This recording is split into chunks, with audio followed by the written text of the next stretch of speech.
Okay, so I've had several students trying to create gear clickers, kind of like this one, where there is a spring underneath that when you rotate it, it clicks.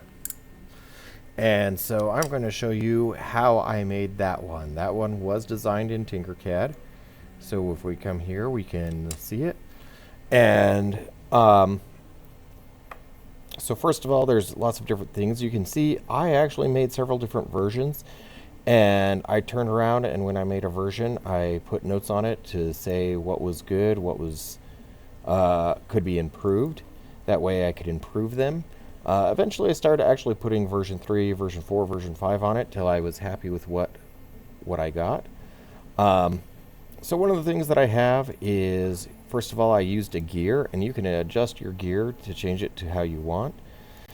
You have a spring. Now there are some pre-made springs in Tinkercad.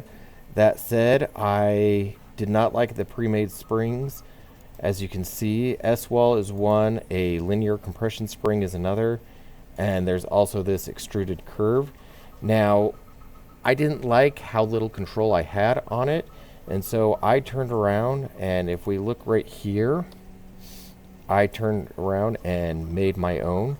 So this is just a small box, and you can see it's 1 by 4. This one is 3 by 1. And then I used, let me ungroup this for a moment. This was a tube, and I made the tube with a radius of 2.5, a wall thickness of 1. And then I actually combined it with this shape just to cut it in half. So that half, and then after I had it, I didn't have to create it again. I could simply duplicate it, which is Control D, and then I could move it to where I needed. Okay. And by having that little bit of spring there, that gives me my click. Now, as far as the gear goes, this is a print in place, which it all prints together in one piece. So I'm going to look at this one. If we look at it from the bottom, we can see that the spring goes into the back side of this, and I can turn around, and I'm going to hide the cover for just a moment.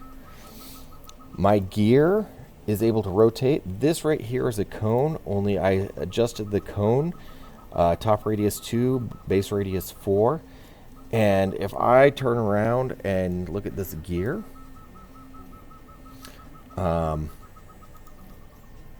basically, I made one that was just the hole slightly larger that cut out that space, so it does not, it's enough that it can turn, but not so much that it's super loose. Okay, I did take this is also another half tube that I cut in half, so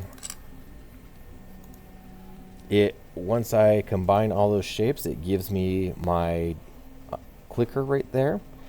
And if you turn around, you have nice space where you can put different things on there. You could put your name, you could put a logo, other stuff like that.